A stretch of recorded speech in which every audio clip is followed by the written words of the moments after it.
Baik, Assalamualaikum warahmatullahi wabarakatuh. Eh, Kami dari kelompok satu akan membahas mengenai drug abuse. Next.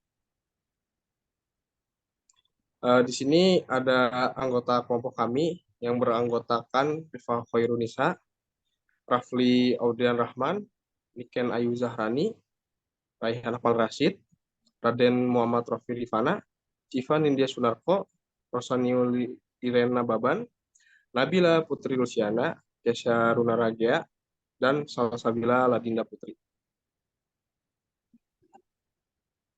Baik, di sini kelompok kami terdapat topik pembahasan ya. Yang pertama ada narkoba, tembakau, alkohol, marijuana, inhalansia, dan other drug.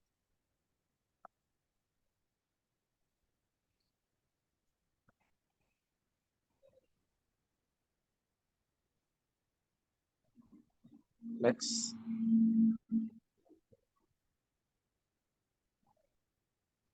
Yang pertama kita akan membahas drug abuse. Jadi apa itu drug abuse? Drug abuse itu adalah penyalahgunaan narkoba yang menggunakan zat kimia apapun, legal ataupun ilegal, yang menyebabkan kerugian fisik, mental, atau sosial pada seseorang atau orang terdekat. Lalu di sini ada kecanduan narkoba. Menurut Organisasi Kesehatan Dunia atau WHO, kecanduan adalah sebagai keadaan di mana seseorang keracunan berkala dan kronis yang merugikan individu dan masyarakat yang diakibatkan oleh konsumsi obat secara berulang-ulang. Ciri-cirinya antara lain hasrat dan dorongan yang sangat kuat untuk mengkonsumsi, lalu kecenderungan untuk meningkatkan dosis daripada narkoba itu. Lalu yang ketiga, ketergantungan psikologis dan terkadang fisik maupun pada efek obat. Next. Lalu di sini ada tembakau. Jadi seseorang yang mengembangkan ketergantungan psikologis pada tembakau yang sangat kuat, ada beberapa bukti terbaru yang menunjukkan bahwa ketergantungan fisik juga terjadi pada perokok berat karena kandungan nikotinnya. Menurut WHO melaporkan bahwa 4 karakteristik tampaknya lebih umum terjadi pada perokok muda dibandingkan bukan perokok pada usia yang sama. Yang pertama, orang tua yang merokok. Yang kedua, anak-anak yang prestasinya kurang baik. Yang ketiga, teman yang merokok. Yang keempat, kecenderungan menggunakan rokok sebagai simbol kemandirian dan pemberontakan terhadap orang tuanya. Next. Lalu di sini ada efek merokok. Jadi asap tembakau merupakan campuran gas dan bahan kimia yang sangat rumit. Ketika asap dihirup ke dalam paru-paru, serpian partikel racunnya akan tertinggal dan menyulitkan tubuh untuk melakukan tugasnya. Mulut, lidah, tenggorokan, dan paru-paru menjadi teriritasi, terutama pada perokok. Nafsu makan juga bisa berturun dan pernapasan menjadi sulit. Asap tembakau sejumlah kecil ini, partikel-partikel ini melapisi paru-paru dan memperlambat kerja normalnya. Tar merupakan faktor penting dalam perkembangan kanker paru-paru dan tenggorokan. Nikotin obat stimulan yang membuat jantung berdetak lebih cepat, meningkatkan tekanan darah, dan mempercepat pernapasan. Jadi ini merupakan hambatan besar dalam semua aktivitas berat, baik olahraga maupun aktivitas fisik dan sebagainya. Nikotin juga dapat dalam bentuknya yang murni merupakan racun yang membunuh secara instan. Bahaya jangka panjang ya diantaranya adalah kanker paru-paru, serangan jantung, stroke, penyakit pernafasan seperti bronkitis dan emfisema. Next. Jadi kenapa sih orang-orang pada alasannya untuk merokok?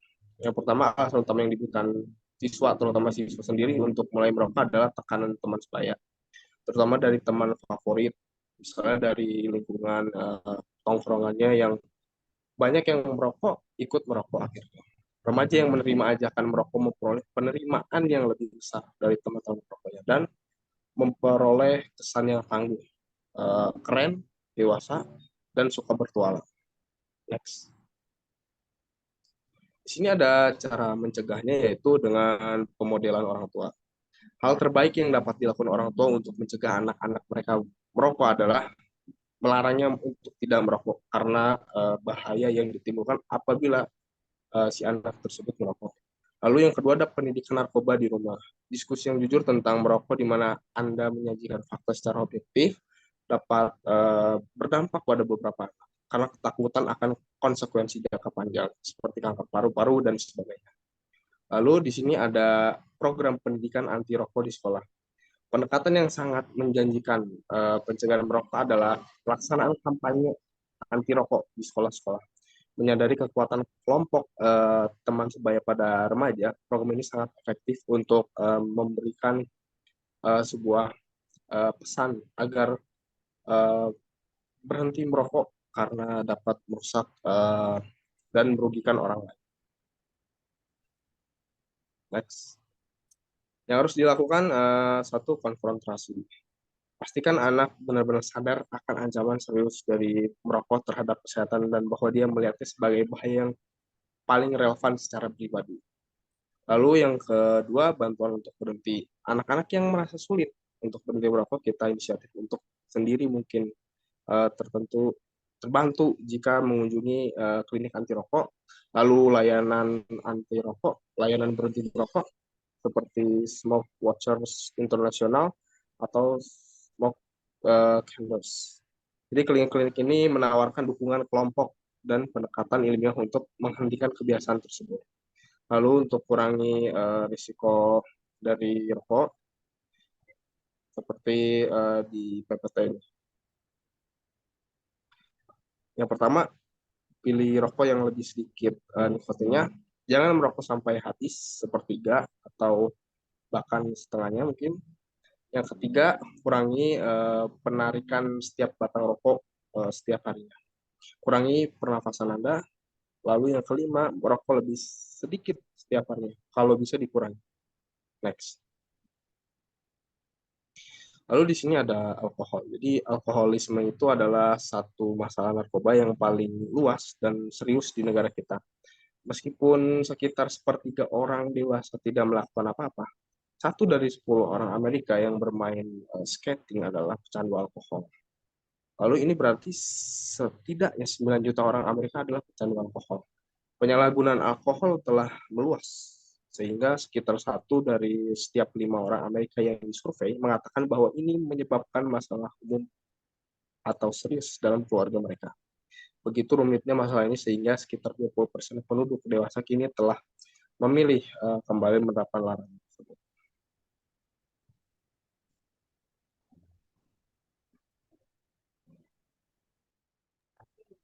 Ya, selanjutnya ini ada alasan terjadinya kenapa sih orang melakukan meminum alkohol itu. Ada juga dari tekanan teman sebayanya atau pengaruh teman-temannya. Kayak semua teman saya minum alkohol, masa saya enggak. Jadi dia cenderung melakukan conformity karena memiliki ketakutan dia berbeda dari teman satu circle-nya yang meminum alkohol. Karena takut berbeda, jadi dia juga takut diasingkan oleh teman-temannya dan tidak dianggap dalam pertemanan itu sendiri. Juga ada merasa saya tidak ingin terlihat biasa-biasa saja, jadi saya mulai meminum. Jadi mungkin menurutnya untuk terlihat biasa di muka umum itu tidak cukup untuk memuaskan egonya, jadi dia memilih untuk minum alkohol karena ingin terlihat menarik di masyarakat.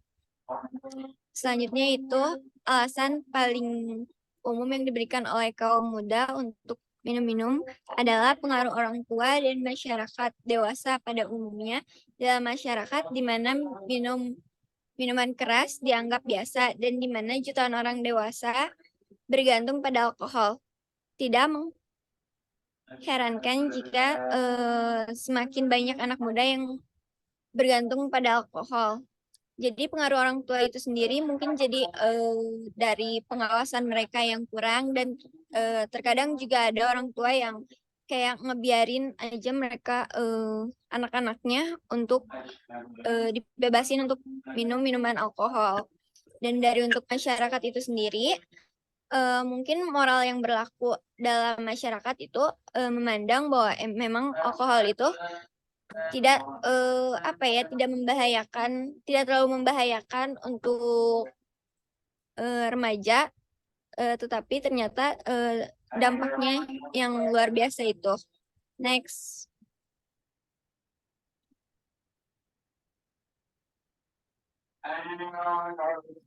Di sini ada efek alkohol. Ketika alkohol dikonsumsi dalam jumlah besar, sistem pencernaan dapat mengalami iritasi dan dalam peningkatan kerentanan terhadap gastristik, mah, dan radang usus. Peminum berat juga lebih rentan terhadap pneumonia dan penyakit menular lainnya. Selama bertahun-tahun meminum alkohol berat juga dapat menyebabkan gangguan mental yang serius atau kerusakan pencernaan permanen pada otak dan sistem saraf. Fungsi mental seperti ingatan, penilaian, dan kemampuan belajar dapat memburuk dan pemahaman seseorang terhadap realitas juga dapat terganggu. Nah, ketika seorang sudah kecanduan alkohol dan dia adalah peminum berat, dia akan kekurangan tiamin atau B1 yang akan mengganggu syaraf. Alkohol juga dapat merusak perkembangan otak ketika sudah memasuki membran plasenta. Next. Nah, selanjutnya ada marijuana. Ganja atau marijuana adalah psikotropika yang membuat pemakainya mengalami euforia. Daun dan bunga tanaman dikeringkan dan dihancurkan atau dipotong kecil-kecil dan dihisapi dengan rokok pendek atau pipa.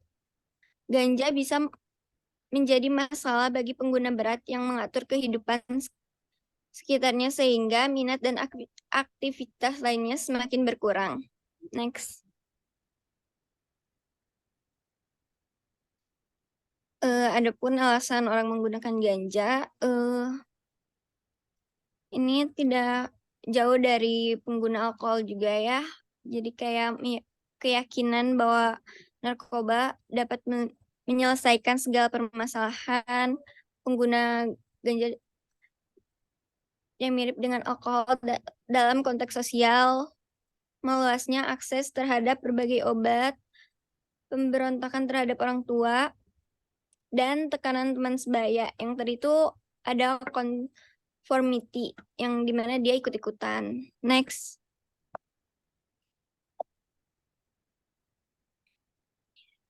Di sini ada cara mencegah, yaitu yang pertama, diskusikan faktanya.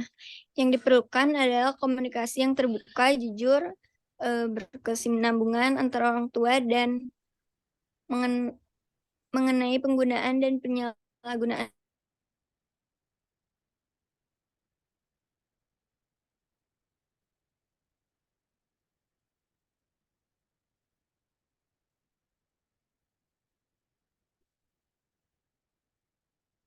mengambil sikap, memiliki pandangan yang masuk akal tentang menggunakan ganja untuk kaum muda. Salah satu tanggung jawab kita adalah memberitahu generasi muda kita di mana kita berada dan mengapa kita melakukannya. Hal ini dapat berdampak positif pada pemilihan dan dibuatkan oleh generasi. Mungkin juga ini lebih ke memberi edukasi mengapa mereka kenapa sih ganja itu dilarang. Terus yang terakhir adalah carilah alternatif yang positif. Waspadai alternatif positif dan bantu anak Anda menemukan aktivitas fisik, rekreasional, emosional, mental, atau spiritual yang sama bermakna dan menarik dengan pengalaman menggunakan narkoba. Jadi ini tuh lebih ke ketika mereka sibuk dengan aktivitas positif yang dilakukan mereka, mereka kecil kemungkinan memiliki waktu luang untuk berpikir bahwa penggunaan ganja adalah hal yang terbaik. Next. Yang terakhir ada inhalansia. tren penggunaan inhalasia terus berubah, termasuk lem hisap, garis gaso, pengencer cat, cairan korek api, cairan pembersih, penghapus cat kuku, semprotan rambut, dan bahan semir furnitur yang mudah didapat di banyak rumah. Inhalasi tidak menyenangkan untuk digunakan dan dapat mematikan. Generasi muda yang menggunakan inhalasi cenderung berada dalam kelompok usia yang lebih muda. Jadi kebanyakan orang yang menggunakan inhalasi ini adalah anak-anak yang di bawah umur yang memang mereka masa-masa penasarannya dan ingin tahu yang tinggi. Beberapa di antara mereka ini berusia 6 dan 7 tahun. Mereka termotivasi oleh rasa ingin tahu yang tinggi dan tekanan dari teman sebaya untuk mencoba sesuatu. Next. Dampaknya dari inhalasi ini adalah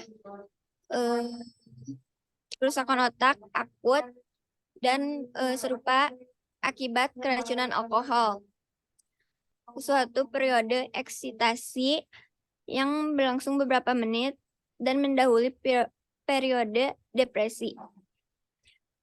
Berapa atau semua hal berikut mungkin muncul ketika mereka menggunakan inhalasi, seperti kegembiraan, rasa pusing, sifat tidur, disorientasi, kelesuan, iritasi pada mata, penglihatan ganda, telinga berdenging, bersin, mual, diare, sering nyeri di dada, leher, kepala, dan kaki, kram di tangan, kepucatan, dikoordinasi, otot, amnesia, ucapan tidak jelas, penglihatan kabur, pupil-pupil terdilatasikan, getaran, kejang, epilepsi, dan kesemutan. Juga mati rasa di tangan dan perasaan. Next. Di sini ada cara mencegahnya, yaitu banyak anak yang tidak menyadari bahaya dari menghirup inhalasi. Maka penting bagi orang tua untuk memberikan informasi sejak dini mengenai bahaya ini, serta pengawasan bijaksana. Informasi harus diberikan dengan tenang, tanpa basa-basi. Pokoknya menghindar taktik yang berlebihan atau menakut-nakuti. Biasanya cukup untuk beritahu anak-anak Anda sebelum mereka mulai sekolah bahwa mengendus adalah salah satu dari bahaya situasi di mana mereka akan dihadapi pada masa pertumbuhan. Jadi mungkin memberi edukasi tentang inhalasi dari orang tua ke anak itu bisa dilakukan karena mungkin banyak barang-barang yang biasa dipakai adalah dominan banyak yang ada di rumah. Jadi memberitahu inhalasi dan memberitahu bahayanya bagi kesehatan itu diawali dari orang tua dulu. Terlebih penggunaan barang-barang ini banyaknya ditemukan di dalam rumah. Tanda-tanda untuk penyalahgunaan inhalasi adalah sebagai berikut. Yang pertama, bau zat yang terhirup pada napas dan pakaian.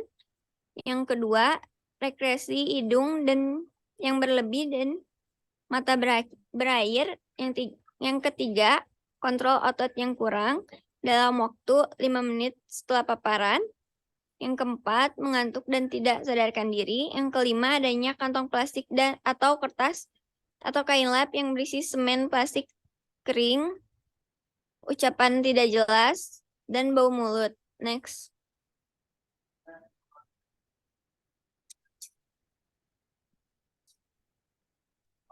Yang terakhir ini kita membahas tentang obat yang lainnya, yaitu ada stimulan. Stimulan adalah obat yang merangsang atau sistem saraf pusat sehingga meningkatkan kewaspadaan aktivitas dan mempercepat proses tubuh. Kalau stimulan itu seperti kayak penambah energi. Yang kedua, sedaktif. sedaktif ini termasuk dalam keluarga besar obat-obatan yang mengendur otot-otot tubuh, meredakan perasaan tegang, khawatir, serta membuat Anda tertidur. Tranquilizer yaitu obat penenang yang digunakan untuk menenangkan atau menenangkan emosi seseorang tanpa mengubah kemampuan orang tersebut untuk berpikir jernih dan tetap waspada. Yang keempat yaitu ada narkotika. Istilah narkotika mengacu pada opium dan obat penghilang rasa sakit yang terbuat dari opium seperti heroin, morfin, paregorik, dan kodein. Opium ini dan opiat lainnya diperoleh dari sari buah opium. Yang terakhir ada halusinogen. Obat ini adalah obat yang dimana efeknya bersifat psikedalik atau meluaskan pikiran. Next.